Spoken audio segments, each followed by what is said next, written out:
It's something you think about every day. You know, there are people in the building that might struggle to get out if there's a fire. The best we've got is that a fire hasn't happened. And that's scary to even think that. Steph is trapped in a building that's unsafe.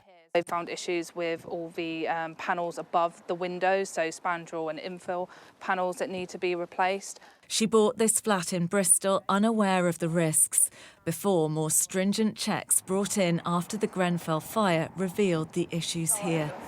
She was one of the first people in the country to use new post-Grenfell laws to take her building owner to court, and won.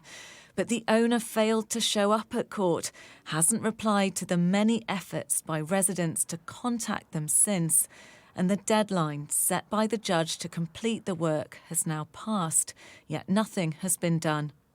When you talk to somebody that isn't in this situation, it's actually really difficult to get across the severity of it and how it makes you feel from a mental point of view, from a financial point of view, because they just go, well, surely somebody's going to make sure they do that. Are you sure you've spoken to the right people? And those are sort of questions that you get. And you go, yeah, I've knocked on every door, we have, and they're all just shut. The building owner has also failed to respond to Sky News. Steph can't sell her flat because no mortgage lender will go near it. Her building is one of thousands around the country that should have been made safe in the 7 years since Grenfell, but haven't. Building owners who delay or disappear are leaving lives at risk. Why, come out, come out! In another part of Bristol, this block went up in flames 2 years ago. Before this happened, the City Council had told concerned tenants that the building was fine. As we all ran out, we notified all the other neighbours, banging doors on the way out as we was running down. Must have been terrifying. I dragged my son out of his bed by his neck because everyone was screaming.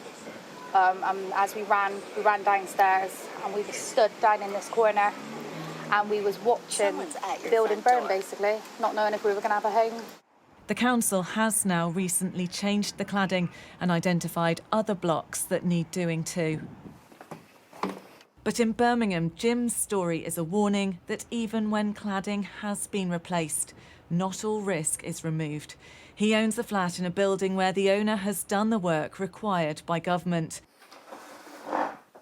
But internal surveys that are now routinely carried out by mortgage lenders have revealed a design flaw that means fire could still spread rapidly. In reality, they've left the building half safe, or not even half safe. According to the government, is nice and safe. According to the insurers and the mortgage people, it's not safe. So we've got the government saying one thing and the practicality on the ground saying something totally different. And what if you tried to sell? We can't sell. There's estate agents will not take on the buildings. They can't get mortgages. This huge fire in Dagenham last month, where overdue work was still taking place to remove combustible cladding, has reinforced the fear of those who know their building could be next. Not only do we have the same cladding as was present at Grenfell, but also the same polystyrene insulation. People won't believe that buildings still have that exact type of cladding. Well, unfortunately, that's the sad fact. Paul keeps all his essentials handy.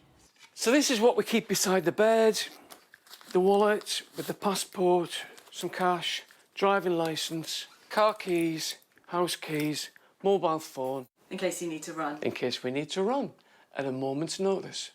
The owner of his building in Birmingham claims it plans to carry out the work later this year. It is very, very stressful. It's very worrying. You live with it all the time. I'm an adult, I'm by myself, I can get out quickly. Quite how I would feel if in the next bedroom I had a kiddie or grandma. You've got to be mindful and be prepared. And this is as prepared as I can be. Since the Grenfell fire, the promise from government has been that it could never happen again. But it could, because new laws aren't being enforced. Comfort with views. Emma escaped from the 20th floor that night. I can never look at a tower block the same way. Remove the cladding, stop putting money before people's lives, listen to what people want, stop charging people. Can they not wake up and see what they're doing to people? Grenfell was guinea pigs, and now people have seen what it can do. As a report is due to name and shame those responsible for Grenfell, the tragedy is being compounded by multiple failures across the UK to prevent another disaster. Becky Johnson, Sky News.